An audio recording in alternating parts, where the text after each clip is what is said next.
बिस्मिल्लाहिर्रहमानिर्रहीम। अस्सलाम वालेकुम मुअज़्ज़िज़ नाज़रीन, दी नॉलेज ऑफ इस्लाम में आपको खुश आमदीद। प्यारे दोस्तों, आज हम आपसे अफलातून और हज़रत मूसा अलैहिस्सलाम का वाक़या बयान करेंगे। प्यारे दोस्तों, वीडियो शुरू करने से पहले अब तमाम दोस्तों से गुजारिश है, वीडियो को लास्ट तक ज़रूर देखें। वीडियो अच्छी लगे तो अपनी राय का इजहार कमेंट बॉक्स में ज़रूर करें और इस चैनल पर नए आने वाले दोस्त चैनल को सब्सक्राइब जरूर कर दें और बेल आइकन को प्रेस करना मत भूलें ताकि हमारा हर नोटिफिकेशन आपको टाइम पर मिल सके। प्यारे दोस्तों, अफलातून जो बहुत बड़ा हकीम था और अपने ज़माने के बड़े बड़े अक्लमंद लोगों में शुमार होता था और उस वक्त का बहुत बड़ा फ़लसफ़ी था। उसकी तहकीकात दुनिया में आज भी मोतबर मानी जाती है। कहा जाता है कि वो हज़रत मूसा अलैहिस्सलाम के ज़माने के थे।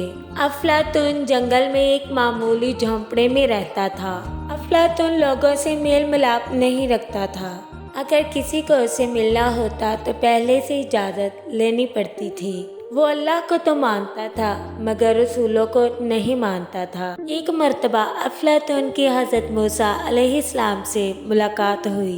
हज़रत मूसा अलैहिस्सलाम ने अफलातून से कहा, मैं अल्लाह का नबी हूँ और तुम मेरे ऊपर ईमान लाओ।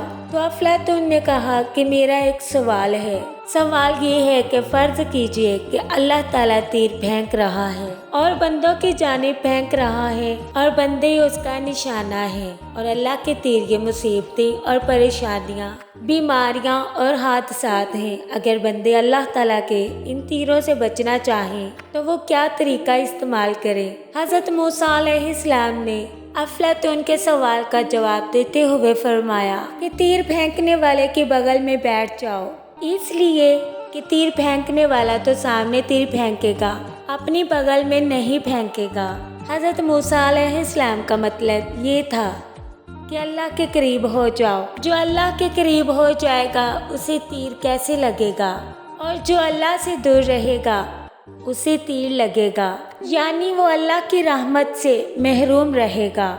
जब ये जवाब हज़रत मूसा अलैहिस्सलाम ने दिया तो अफलातून खुशी से उछल पड़ा और कहने लगा कि ऐसा जवाब तो शायद दुनिया में कोई और ना दे सके। बहुत अच्छा और आला जवाब आपने दिया है। अफलातून ने कहा, वाकई आप अल्लाह के नबी हैं, मैं मानता हूँ, लेकिन आप जाहिलों के लिए हैं, आपकी मुझे ज़रूरत नहीं क्योंकि मैं तो बड़ा अक्लमंद और फ़लसफ़ी हूँ।